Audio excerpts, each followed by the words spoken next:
വയനാടിനായുള്ള salary ചലഞ്ചിൽ സമ്മതപത്രം നൽകിയില്ലെങ്കിലും ശമ്പളം പിടിക്കാൻ IMG. പ്രതിപക്ഷ സംഘടനകൾ നിസ്സഹകരിക്കാൻ തീരുമാനിച്ചതോടെയാണ് സർക്കാർ നടപടികൾ കടുപ്പിക്കുന്നത്. സമ്മതപത്രം നൽകാത്തവർക്ക് PF-ൽ നിന്ന് വായ്പയെടുക്കാൻ കഴിയില്ല.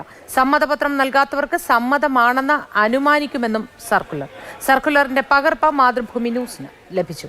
കൂടുതൽ വിവരങ്ങൾ പ്രശാന്ത് കൃഷ്ണ നൽകും. പ്രശാന്ത്, സമ്മതപത്രത്തിൽ മറ്റെന്തൊക്കെ കാര്യങ്ങളാണ് പറഞ്ഞിട്ടുള്ളത്? ആദ്യം മുതൽ പറഞ്ഞിരുന്നത് നിർബന്ധപൂർവ്വം ആരെയും ഇതിലേക്ക് കൊണ്ടുവരില്ല എന്നായിരുന്നല്ലോ. അതൊക്കെ സർക്കാർ ഇപ്പോൾ ലംഘിക്കുകയല്ലേ? മോത്തി 5 ദിവസത്തെ ശമ്പളം നിർബന്ധിതമായി നൽകണമെന്ന നിലപാട് തന്നെയാണ് സർക്കാർ ഇപ്പോൾ സ്വീകരിച്ചിരിക്കുന്നത്. കാരണം ഉത്തരവിറങ്ങിയപ്പോൾ തന്നെ 5 ദിവസത്തിൽ കുറവ് ശമ്പളം ഈ സംഭാവന നൽകുന്നതിനുള്ള ഒരു ഓപ്ഷൻ നൽകിയിരുന്നില്ല. അപ്പോൾ അതുകൊണ്ട് തന്നെ അങ്ങനത്തെ ഓപ്ഷൻ നൽകാത്തതുകൊണ്ട് തന്നെ ഈ നിലപാടിൽ പ്രതിഷേധിച്ചുകൊണ്ട് സമ്മതപത്രം നൽകേണ്ടതില്ല എന്ന തീരുമാനത്തിലേക്ക് പ്രതിപക്ഷ സംഘടന, സെക്രട്ടേറിയറ്റിലെ പ്രതിപക്ഷ സംഘടന എല്ലാം തന്നെ അതുപോലെ സർക്കാരിന്റെ പ്രതിപക്ഷ സംഘടന എത്തിയിരുന്നു. ഇതിന്റെ പിന്നാലെയാണ് സർക്കാർ വെല്ലുവിളിച്ചുകൊണ്ട് രംഗത്തെത്തുന്നത്. അതായത് പ്രതിപക്ഷ സംഘടന നിഷേധിക്കാൻ തീരുമാനിച്ചതോടെ സർക്കാർ നിലപാട് കടുപ്പിക്കുകയാണ്. സമ്മതപത്രം നൽകാത്തവർക്ക് ഇന്നു മുതൽ PF-ൽ നിന്ന് വായ്പ എടുക്കാൻ കഴിയാത്ത ഒരു സാഹചര്യം സർക്കാർ ഉണ്ടാക്കിയിട്ടുണ്ട്.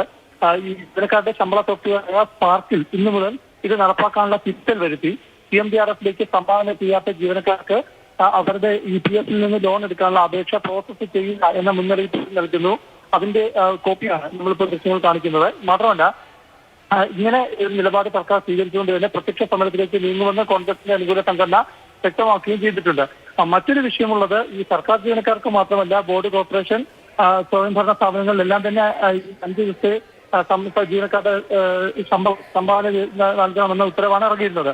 അപ്പോൾ IMG, institute of management Kerala, ഒരു കടുത്ത നീക്കവുമായി രംഗത്തെത്തി. അവർ സമ്മതപത്രം നൽകിയില്ലെങ്കിലും ശമ്പളം പിടിക്കാൻ തീരുമാനിച്ചിരിക്കുകയാണ്.